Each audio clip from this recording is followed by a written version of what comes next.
Why does the black man serve the white man? Why does everything the black man do benefit the white man? Why does the black man say freedom is doing what I want to do? And why is it that everything he wants to do enriches the European? Welcome to the desert of the real. And we wonder why the United States is able to rule over Africa from the United States, you know? And I'm saying to myself, how the hell does that happen? And that's one of the reasons why Whitney Irving Young mysteriously died in Nigeria in 1971. And this is why Malcolm X was assassinated, because he was meddling in African-American business affairs over there, you know? So like I said, I'm not going to tell you that it's not going to be dangerous. You guys, the CIA is out there. They want to protect American oil interests. But what's more important, us having a homeland and having some other stuff, or white guys, big profiteers in their oil interests? Our interests are more important. And so this is what I'm talking about. Are you American? Are you African? If you're African, you want to stake your claim in Africa. And the bottom line, if you're American, you think Exxon and Chevron have a right to do it any month because we're all Americans. Right. You know? So this is where you got to lay it down on the line. Do you want to see African American companies, Kinetic Energy Corporation, drilling oil in Ghana, or do you want to see Exxon? You know, who do you want to see drilling oil in Ghana? Who do you want to see mining diamonds, gold? You know, who's going to be doing all that? Well, if you think you're American, then you don't really care who does that. But if you basically say yourself as African, then you basically are staking your claim out in this world. You're claiming your sovereignty and your independence. Right. You know? Right. And we also got to demystify what being African is, because it's not that complicated. It's not that mystical. You know what I'm saying? You don't have to go and eat some couscous or put on a dashiki. It's not required. You don't have to say hotep. You don't have to do all that stuff like exactly. that. You know? Exactly. They make it so mystical and magical. We just heard that for the first time. We've been saying that for a couple of years now. You know, stop with the hotep stuff, man. You know, ever since we've been saying that, people stop saying it, you know? You know, stop hotepping me all the time, you know? All right, I get you, you know? Stop hotepping me, you know? Yeah, they make everything super mystical. It's just like because I have locks, right? So the question I always got asked, like, people was asking me all kinds of strange questions about locks. I'm like, it's hair. It's like, what, did I go and soak it in Lake Minnetonka or something? Did I use, what the hell? It's hair. There's nothing magical and mystical, but they mystify everything to confuse the people so that nobody can ever get clarity. You want to hear something funny?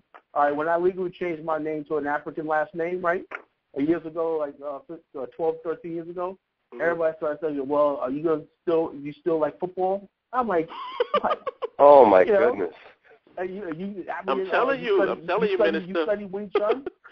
Yeah, I'm like, you study Chinese. Minister, they got some crazy stuff. This conscious community, and the reason why I had to go on the attack against the conscious community was because of all of this talking points and residue and garbage that people have in their minds that, you know, that filter out our message. Right. So I had to, like, listen, I'm making a separation from that. That does not represent what I'm about. Well, now let me ask you something, though, brother. Since you've done that, because I've often saw both of us at a parallel, but having the same mission in two different genres. Right. Did you get the kind of backlash I got, where they said that you was kind of a sellout to African consciousness and stuff like that? Because for me, what I have always received was, you're not staying true to the messenger. You're not teaching the teachings of the messenger. You know, you need to get back to the basic teaching, which is that, you know, there's no God in the sky, there's no devil on the ground, and the enemy is the white man, stuff like that. And I'm saying, look, brother, what I'm saying encompasses all of that. But my problem with y'all is that if we keep saying that and we don't deal with the core issue, then we will just have that in our heads, but we won't have nothing for ourselves. And I remember seeing one of your YouTube videos years ago, and it was something about the promise. I got a very good memory. It was something about the promise, and you said, we did everything that our elders told us to do. You remember that video you made? I think so. You said our elders told us to get an education. Our elders told us to, you know, get a vocation, all that other stuff. We did everything that they told us to do, and look where we're at now. And I saw that, and I was like, well, maybe me and this dude have kind of the same ideology. But I still didn't know who you was or whatever until Kala put me on to you. You know what I'm saying? So I'm just wondering, did you get the same kind of backlash? Because I know you're down in the city, and there's a lot of brothers and sisters who are so-called conscious down there. Did you get the same kind of backlash when you started doing what you was doing? Not you. You probably had a rougher time at it because when you're dealing with Islam, you're dealing with an actual thing. It's like a tangible thing that you're dealing with, and you're dealing with whatever dogma is attached to that. See, the conscious community is an abstraction. Like, it's nothing really, like when I say that the conscious community doesn't actually exist and I explain it, even the person who is disagreeing with me can't really come up with a counter argument. True. You know what I'm saying? True. Because it doesn't exist. It's like, so you have, and then it's a hodgepodge of ideologies that's a little bit African peppered with Native American, Hebrew, all this other crazy stuff. There's actually people from the other planets in the conscious community, like the planet Ritz or something like that. Yeah, the vibration levels, the herbalists. So all I did was just identify that it was an abstraction. I just said, listen, we need something concrete and tangible, and we also need an ideology that cuts across the board, that we can all rally around and bring some cultural cohesion to us. Right. And so, and just based on history, based on what is available to us today in terms of knowledge, you have to prove to me that we're not African. It's not for me to prove to you that you are. You got to prove to me that you're not.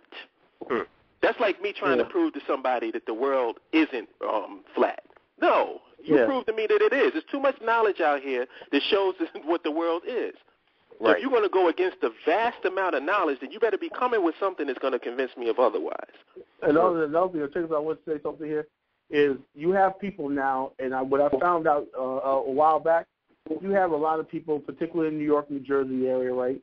Years ago, they were black Puerto Rican mixed or black or hung around with a lot of Puerto Ricans. Now these people are like, well, geez, they don't have an identity, Right. So therefore, what you have is people who go to people like the Hebrew Israelites, and now they're saying the Puerto Ricans and blacks are one race, and we're not Africans, but we're a tribe, and all that stuff. And the bottom line, these are the people years ago that were basically would joke people, thought they were superior because they were mixed or light skinned or whatever like that. Now that's all played out, right? Now it's all played out. So they're like, the people, the Moors and the Hebrew Israelites. Really, I'm dead serious, man. See, I know my people. No, you're right though. It's just funny when you start breaking it down simplistically. It's funny as hell. Like if you're practicing this ideology and they hear you talk, Kala, and the way you're breaking it down, you gotta feel like an idiot. Like, damn, I'm an idiot. They hate, and brother, like I said, this one brother said, this brother Ramsey, Allah, whatever, Ramsey, Divine, Clown, whatever he's called myself. He said, Kala, everybody hates you or not. I said, that's good, I'm don't glad. Feel bad, brother. Don't feel bad. You got company. I said, I'm glad because it means I'm doing something, You have company, man. Yeah. When you're hating, you're doing something right. Check it out. Don't feel bad. I get out. Like, dude, I post almost none of the fucking hate mail I get. I get a lot of. I was going to ask you that, Brother Rob, because you being in Chicago, you think completely different than a lot of your so-called, I would say, generational black organizations, because Chicago is supposed to be the mecca for all the black organizations. And I know you think differently than all of them. That's because he's in the heart of the bullshit. So he definitely can speak on it. Chicago's a lost cause, man. He's in the heart of it. I have a question, though. How is there a Puerto Rican tribe of Israel when Puerto Rico wasn't even around until, 1890 or something? And then when you start asking questions, they're like, I don't know. You start asking questions, well, what was the philosophy of the ancient such? I don't know. What books have they written? And Puerto Rico is not even a people. It's a place. It means port of riches, right? Right. Rich port. Actually turns it around. It flips around. Rich port or whatever. I'm like, come on, man. Nice place to go to, though. I've been there before. It's just, I expect with Puerto Rican. So the Dominicans have a tribe too. The ones that get conscious or they can't fit into the Spanish thing, or they get around like that. They'll be like, oh well, I'm a Hebrew. I'm like, look, man, just a couple of years ago, you were telling me you're Spanish, and you this, that, and the other thing, you from Spain and whatnot. Now you found yourself and you a Hebrew Israelite. Yeah, come on, I tell you, if this stuff would almost be laughable if it wasn't so a detriment to progress. You know what I'm saying? Like, right. It's one thing if you have a religious faith and that's what you believe in, then and that's what you practice. There's nothing wrong with that. Like you could be Hebrew Israelite, Muslim, whatever. But the thing that kills me is that we're the only people that allow that to get in the way of us socially, economically, and politically. Right. Because nobody wants to deal with the fact that your ancestors were brought over here as slaves and everything.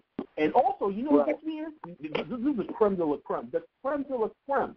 Now they're trying to say that not only are they part of the Hebrew Israelite, but they're saying that they are the original Americans. And white people are here. Right. And I'm saying to myself, wait a minute here, So in other words, you don't want to deal with Africa. Yeah, we're Americans, this, that, thing. In other words, basically, you can't look at America and tell me that you're not on the bottom of America. I mean, white people control everything. So what do white people also do?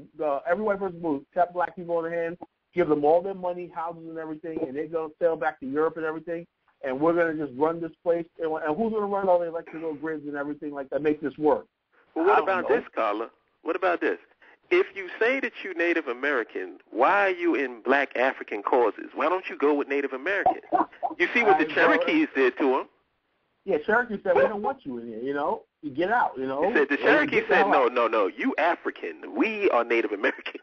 Get away from us. Cherokees, you have white people say, you mean white, blonde, blue eyes, I'm part shit, and they be going to these powwows and everything. And they'll accept them. The American Indian Association will accept them. But when black people show up talking about, I got 1-4 trade, they say, get your black ass out of here, and black people still, and a lot of them still don't get it. Yo, we got to start doing some DNA testing. I'm sorry. Brothers will run. If you have all these conscious dudes in a room, right, you know what we're going to do one day? And they'll say, we got a surprise for everybody. We got free DNA testing. Some folks just walk to the door like, let me out of here.